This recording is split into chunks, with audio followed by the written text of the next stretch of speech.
What's up? What's up? What's up? We're going to talk about John Consumer today. What's up?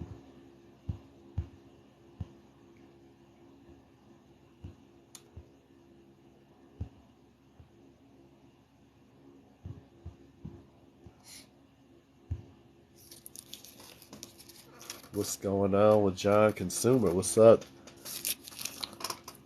So, I just read a stat that I think it's 1 out of 3 Americans has a credit score below 680, which is important because that's what they consider a prime credit score at 680. So things below that is subprime, and subprime are going to be more expensive loans, uh, higher interest rates. So we're going to look at today about a sample, John Q. Consumer, how he's going to use my credit system to start disputing negative items off his credit report. So everybody, let me know where you're tuning in from. Let me know how your day is going. And so we're going to look at this sample credit report right here. The John Q. Consumer, this is just a sample. And what we're going to do is look at how easy it is to use this system. See who we got tuning in. Dooney, what's up? How you doing today? Naomi, what's up? We're going to watch. We'll talk about John Q. Consumer. Johnny Q. He's going to fix his credit and using our system today. So let me turn. We're going to get into this discussion here. Let me flip my camera around here. So here's a sample credit report. This is just a sample of Johnny Q. Now, how many of y'all have ever looked at your credit reports? How many of y'all have ever pulled your credit reports?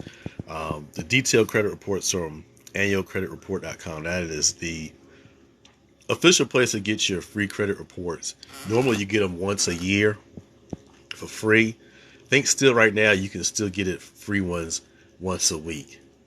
But anyway, that's the official place to get your free credit reports. It's annualcreditreport.com. You can get your reports from Experian, TransUnion, and Equifax. Right? And they're going to look something similar to this. Not exactly, but this will look something similar to this. This is an example Experian credit report. Of course, we know that Experian's changed their logo since then, but this is just an example, right, of John Q. Consumer. He's a made-up person. He's not a real person, TikTok. Just want to let you know, I'm not sharing somebody's personal information. John Q. Consumer. He's pulled his credit report from Experian in this example. So now, what does he look for in his credit report? Well, there's a couple of things. Today, time will allow me to discuss 2 things that Johnny Q is going to look for. We're going to focus in on the negative items and his personal information, not in that order. Actually, he's probably going to look at his personal information, then negative items. But let's identify some important aspects of the credit report, right? So we'll flip this thing back. Let me know if you pulled your credit report and know where to get your credit reports from. So there's a couple of important sections of this credit report Johnny Q is going to look for. It's going to have a section right there, it's kind of like a summary, right? And then it's going to list your credit items. Depending on how extensive your credit history is, will determine how big this section is. Some people got short sections, some people got really long credit reports. So here, this one section here is potentially negative items. Now this is important because those are the items that are hurting your credit score or potentially hurting your credit score. And it's going to list them. Johnny Q's got 3, I believe. He's got this public record, right? A civil claim. And then he's got a collections account, right here. And then he's got another collection account with main collection agencies. Now, so he's got negative accounts. Now, on your credit report, it may say potentially negative items. It may say potentially derogatory items. It'll say something similar, right? That means the same thing. And what am I saying is making sense? Just tap that screen for me. But it'll say something similar to that. But you want to pay attention because these are the items that are hurting your credit score. Collections can hurt your credit score anywhere from 20 to 120 points. Obviously, bankruptcies and repos, evictions can be completely devastating because you're talking over 100 points just for the item, and then all the various late payments and missed payments that accompany public records are really damaging. So you got this section here, potentially negative items. So we're going to note that section there. That's very important. Now, as you go about through your credit report, you're going to see accounts in good standing. Or it may say positive accounts, something similar to that, and it's going to list them. Oh, before I get in there, all of your accounts, especially the negative, you're going to write down or highlight the name and the account number. Now, this is a public record, so it doesn't have an account number, but like this one does. And see, these accounts on the credit report, they'll wipe off the last 4 or 5 digits. That's normal.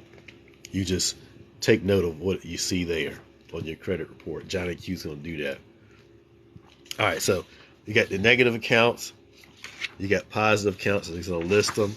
And the balance as of the last statement dates of these accounts. Right? Then I have another section, requests for credit history. That's just another way of saying your hard inquiries. Now, a lot of these credit reports will have a section for soft inquiries and hard inquiries. So this is going to be your hard inquiries. Now, these items will impact your score for at the most 2 years. But as you move forward down the road, every 6 months, they have less and less impact. All right. But so we usually tell people that who are subscribed to the Mycredit system to kind of worry about these last. But we see here we've got the hard inquiries. He's got 1, 2, 3 hard inquiries in the last number of years on this credit report. And then you got soft inquiries. It says requests viewed only by you. That's a soft inquiry. They don't impact your score. So we're not even going to talk about them. All right. Now, here's the other section we're going to get into is the personal information. Now, as you see, Johnny Q, he's got his name and several old addresses. He's got several renderings of his name. He's got a spouse, a co-applicant. See, all that's listed can be listed on your credit report. Spouse. Sometimes they list employers, old telephone numbers, old addresses. Well, if you're trying to repair your credit, let me flip this back around. What you want to do is notate, you only want your most current name, the way you render your name, preferably the way it matches your driver's license. So if you got an old driver's license, you want to update that, but you want your most current, accurate spelling of your name and your most current address on your credit report. And the reason why you want to do that is because, like Johnny Q, he's got negative items. Some of these old addresses or inaccurate spelling of his name could be tying them to those negative accounts. Say, for example, JQ is not even him. That's his cousin or something, or that's just some random dude down the street. Just happen to have a similar name. JQ could be the one with the public record, but it's being tied to Johnny Q because of an old address. So that's what you want to pay close attention to this section here, the personal information, and update all of your, as much as you can, all of your personal information. Get rid of any old addresses, any inaccurate spellings of your name. If you got a spouse, if Johnny Q ain't married to Jane no more, he needs to get her off. Get old telephone numbers, get that off if they're old. Get it off. All right. So we want to pay close attention to this section here. So Johnny Boy, he's got a pretty concise credit report. So what we're going to do, let me set this to the side here. He's got a pretty straightforward credit report here. Now, how is Johnny going to use the system that you probably see me talk about to eliminate or dispute these negative items? So I'm going to pull up my system here.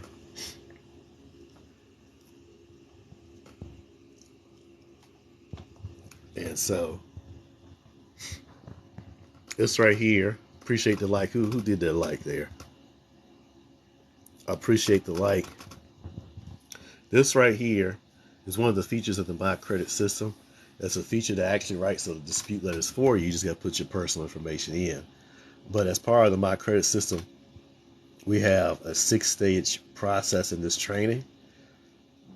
Step 1, pull your credit report. That's pretty much what I just showed you today. And how you can get those credit reports. Freezing secondary bureaus. I didn't talk about that today, but there are secondary bureaus that you want to address when you're fixing your credit. They list them here. How to identify errors, we kind of did that today. And start the dispute process. And as you see, this system has all sorts of letters included. Hi, Daddy. Hey. What you doing? I'm talking on the phone. Excuse me. So you see all sorts of letters here that can help you in a variety of situations. Most of your letters, most of what people use is going to be this section right here. So today we're going to talk about this letter here and the first one of these letters here. So I'm going to go back to my dispute letter writer. So let's go back to Johnny Q Consumer. Now I told you we said we need to clean up personal information.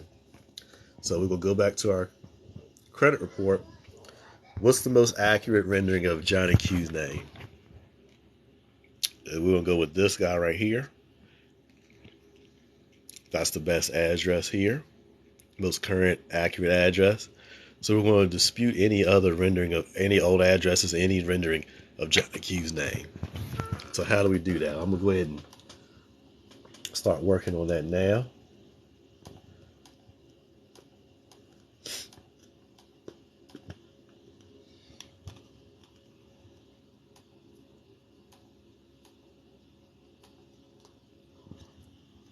All right.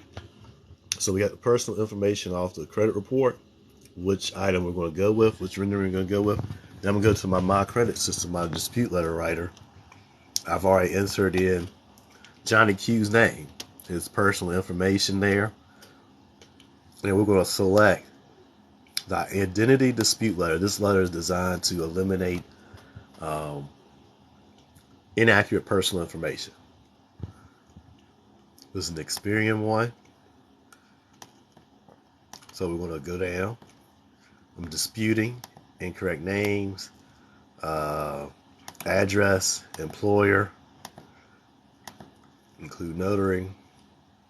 We'll assume the date of birth and social were accurate. And now all you have to do is just create a letter. So you hit that button there. And boom. You got an identity dispute letter, which you would take to your post office, mail it off certified mail. Mail it off certified mail so you keep records. Right, and send it to Experian. And have them do an investigation on these inaccurate names and these old inaccurate addresses. So now, and the reason why you want to mail these off, reason you send paper mail, they call it the snail mail. you want to use the post office to do that, because the way the Fair Credit Reporting Act is written, it gives you full rights when you use dispute letters sent to the bureaus. And the reason why you want to do certified mail is because you need to keep track of when in this case, Experian receives that letter, because they got 30 days to respond. Dad, I kind of hate to see you.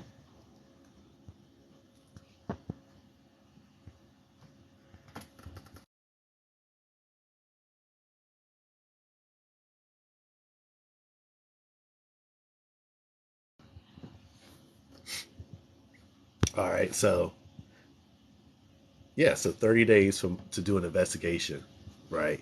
And so outside of 30 days, that item has to, if it's not proven to be yours, has to be removed from your report. So that's what we do with an identity dispute letter. We'll go and get these inaccurate renderings of his name and the address is removed. So now that we can go 30 days later, we can attack these items. Now, what letter are we going to use to attack these items? So we are going to use what is called, we'll start with a verification letter.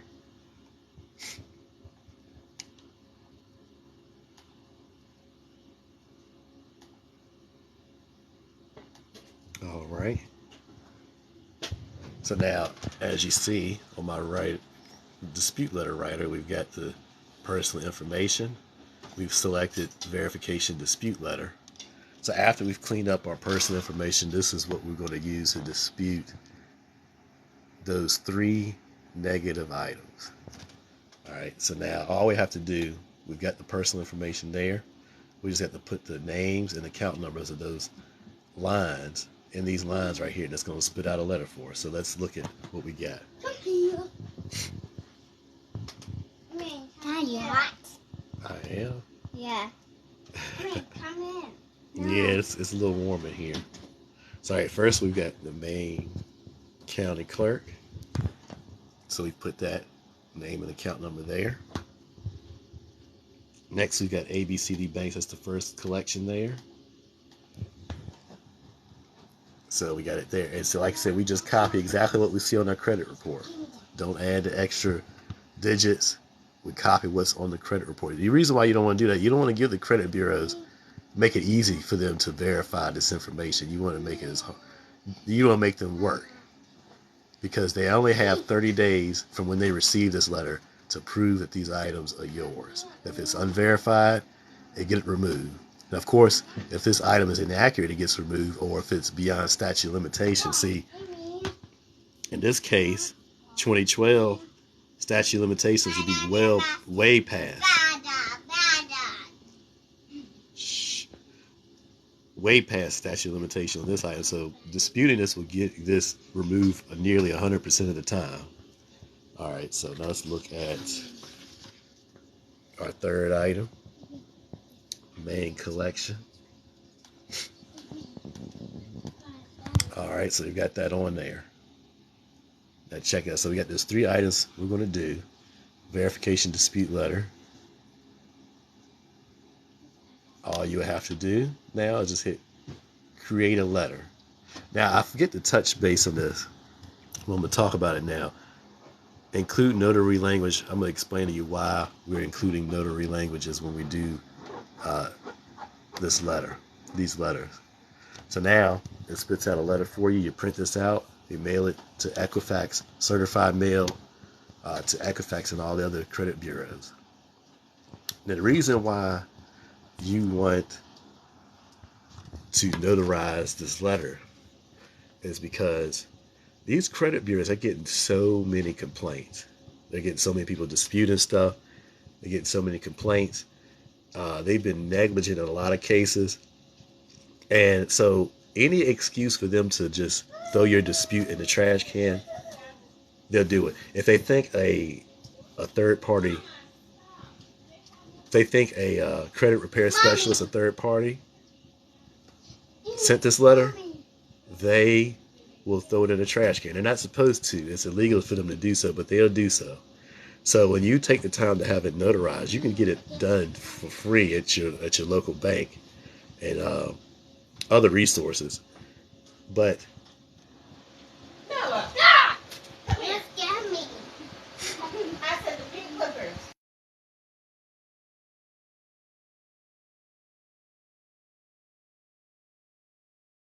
all right, excuse me. So you take the time to have it notarized. The credit bureau is taking it more seriously, and they go through with their investigations. They have 30 days to investigate this from the time they receive it. So that's what you want to do. That's why you want to have it notarized. And I'm gonna tell you my personal experience. When I did this, I've had 5 collections removed. 4 of them were removed off of this first letter. Now I can't guarantee you that the result will happen for you, but it happened for me that way. Some people, I've had a friend named Bonnie. She had to go to her 4th letter to get results. But when she did, she had both her student loans and medical collections removed from her credit report. So every person is different, has a different situation. I had a friend of mine, he signed up for this. He wanted to get his student loans removed off his credit report. And we went through this process a couple times before he finally got the student loans removed from the credit report. He got them removed. So this system works. You can't tell me it doesn't work. It worked. If you've seen my content, you need to go ahead and DM me or go to my website and contact me directly so we can get you started. What you have, other resources here. Say if an item gets verified, right? Say if one of these items gets verified, quote unquote. What you're going to do,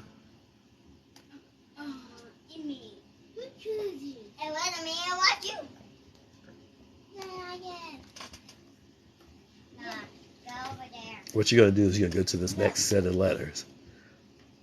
What I showed you was the verification dispute letter. So we're going to go to this next letter if the item ever comes up verified. You just follow the process. If it becomes verified, you go to the method of verification dispute letter. Now, the credit bureau Experian in this example has 15 days from receipt to respond. And then same thing for after that is the violation FCR8's letter. And then you finally have intent to litigate law. So this could take 2 or 3 months to go through. And get 2 or 3 months to go through this process. But it's well worth it because, I mean, if you can get just one of those items removed off your credit report, that can make big changes in your credit score. And we're having people get results every week.